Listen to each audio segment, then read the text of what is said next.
halfway through the year, and it certainly does not feel like it at all. Let's talk about what I watched in June.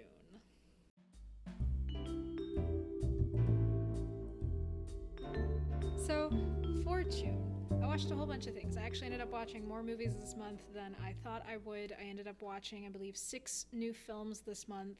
1, 2, 3, 4, 5, 6. Yes, 6 new films, and they were all really good this month. I think my favorite was probably Enemy of the State, but A Hard Day's Night did put in a good effort, and Fences was also super good. But the whole selection was just great. And I rewatched a lot of movies this month as well. I rewatched Hairspray, the film version of the musical. I didn't watch it for race relations, though Edna Turnblad does exhibit excellent riot technique by using her body as a human shield, and judging by her unscathed appearance when she returns, it worked. When it comes down to it, I like the film version way more than the stage version. I think the movie does a better job of organizing things. I know there's another version of the movie the musical's based on, but I like the musical a lot because James Marsden is very fine. This musical's weird in general. I found out that only recently did the show owners, writers, directors, producers, whatever, only recently did they prohibit blind casting, which means roles like Motormouth Maybelle, Seaweed, and Little Inez could have been played by non-black people. It was for touring reasons, but it's for money reasons, let's be honest, and that's a little weird. That's a questionable decision. The feeling of joy that overwhelms me every time I hear You Can't Stop the Beat is palpable. I really do like that number, and I like the show. Not a perfect one, but it does make me happy. I like the music. I also rewatched Almost Famous. I watched this movie for the first time in college, and it really stuck with me. It's such a good film. When I put it on to rewatch it, I totally forgot that it was 2 hours and 40 minutes long. That is a long movie to just casually be like, I'm gonna watch it, because it doesn't feel 2 hours and 40 minutes long.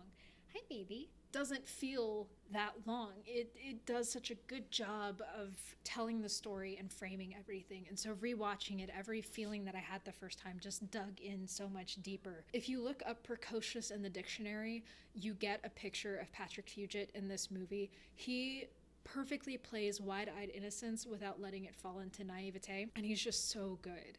And the whole cast is perfect, from Billy Crudup to Jason Lee to Kate Hudson and Philip Seymour Hoffman, who is so good in this movie. I love him so much.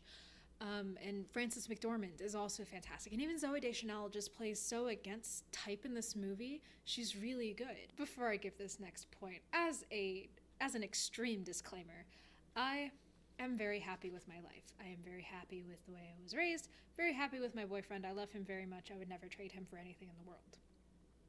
Were I raised differently and in a different time, if I were in this movie, I would have been so irresponsible around Jason Lee. I know full well that it's wrong, that it's a borderline illegal relationship. I don't care. He looks so good in this movie. Scruffy 70s rockers.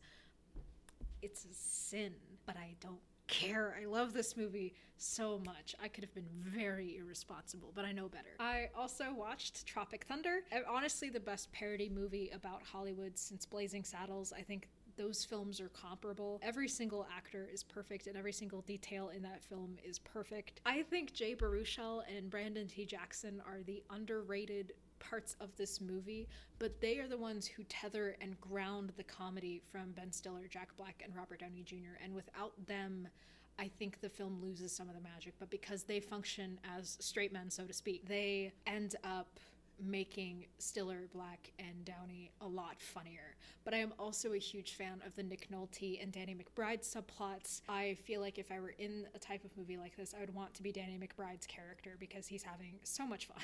That's the signal! Go, go, go, go, go! Let's go freaking get here! Shit-kicking cock! That's my shit!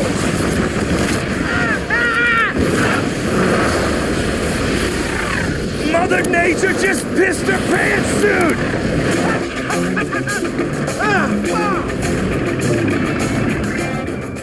But it's such a strong movie and such a strong parody movie, and it's very well done. It perfectly captures Hollywood at the time.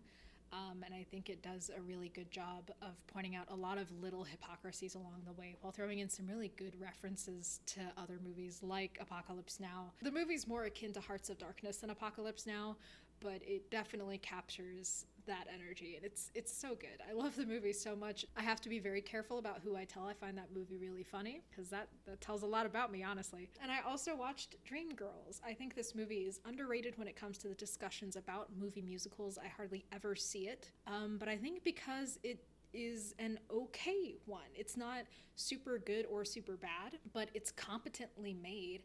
Everyone in the cast either has Broadway experience or has music experience, and even if they don't have music experience, like I say not having music experience, I understand that Eddie Murphy released the song Party all the time, but I'm not counting that as music experience, let's be real. But everyone is super good. Like everyone sings, dances, and acts very competently and very strongly. Eddie Murphy's probably my favorite part of the movie. He plays like this amalgamation of James Brown and Marvin Gaye, and where he doesn't excel from a technical standpoint at singing, he absolutely commands presence and commands attention, and he's just fantastic.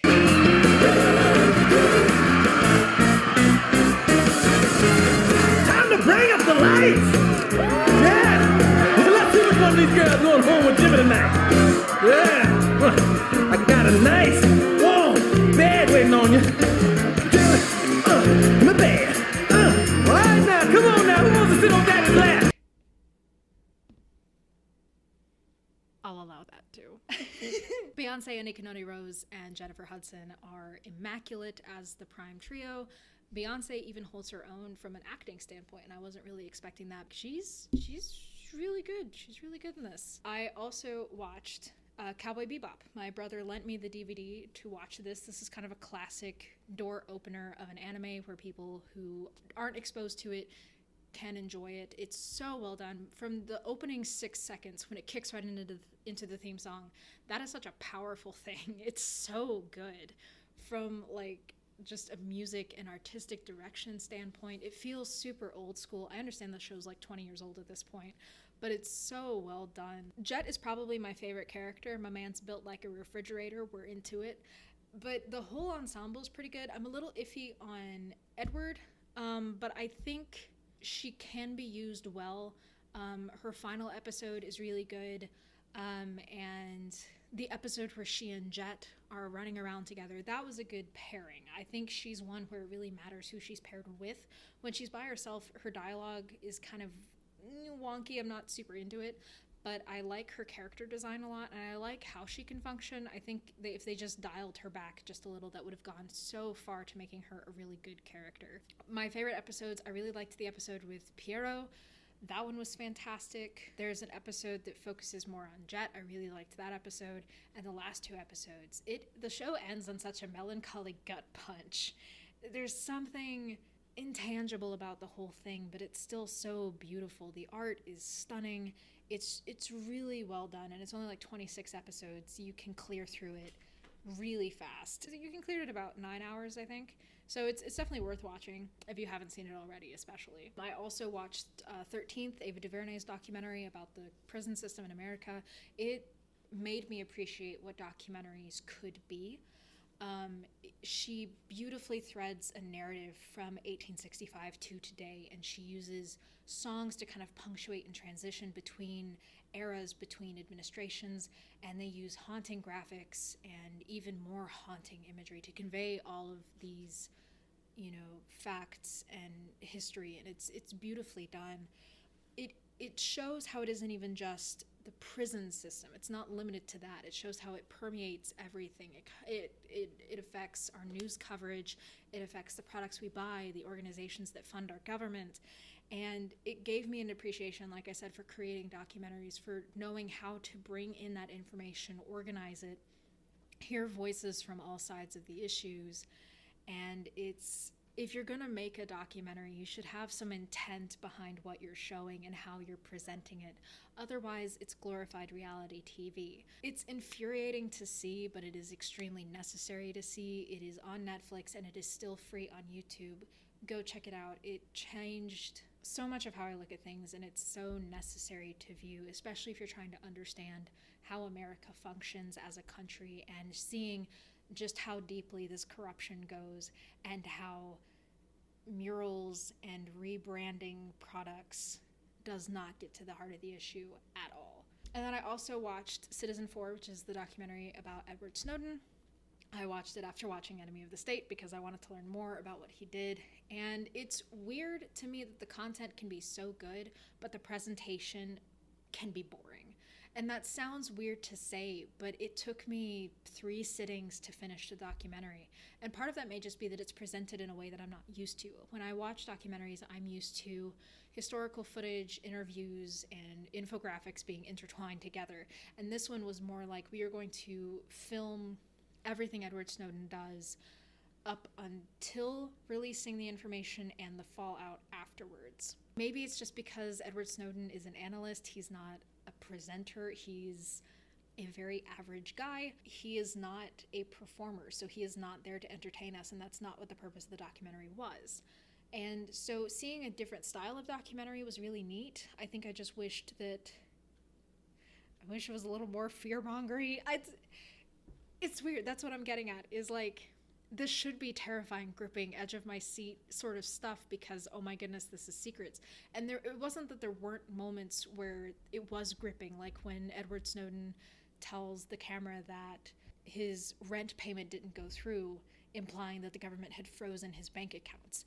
That is scary. And there is information in there that is very pertinent and very frightening, but the presentation just needed a little more, which feels really shallow to say, but that was my feeling on it. It's good information, but that's about all I can say for it. Now we're getting into like the business section of this. So one of the things I want to do is I want to make my videos more accessible. So I'm experimenting with subtitles. And the upside downside of that is if I do them myself, I can upload it. I don't have to worry about it. The downside is it takes me at least 4 extra hours, which because I don't do this full time, this is a hobby at best, that means that delays things by up to 4 days. So what I'm going to try to do is upload the video as is, not with subtitles from the system, because sometimes that will freeze and crash my editing software. So what I will try to do instead is on the first day, make subtitles on YouTube so that it will be closed captioned, but not from my software. And then also, I want to do a live stream. I initially wanted to do on the 4th of July, but it just didn't pan out. But it is my hope within the next couple of weeks to do that, to kind of do like we're halfway through the year, where are we going, what are we doing after 2020, and just some other ideas to talk, hang out. So I'll be collecting questions for that maybe. Maybe it can be a Q&A with my 24 subscribers. One of you left, please come back. This continues to be a lot of fun. It really means a lot to me when you guys give feedback, when you like, when you comment. It means a lot to me. It's really small things, but it does go a long way towards making me feel like this is worth it, even though I do enjoy doing it just for myself. And yeah, I'm really looking forward to what I'm going to watch in July. I recently released a video about Along Came Polly. I want to do more long form reviews like that. That was so much fun to make. So hopefully I can do more things like that in the future. And I also hope to read in the month of July. So hopefully when we do the July recap, I will have books to be able to tell you about. So you can relax. The shirt says Raise Some Heck. This was designed by Tyler Thrasher, who's on Instagram. He's a plant guy. I genuinely don't know what to call it, but he makes like composite plants, and he was raising money with this t-shirt, and I really liked the design, so I got it. But yeah, I think that wraps things up for the recap. Thank you so much for watching. Thank you for your continued support, and I will see you in July. This has been My Year in Movies. Thank you for watching.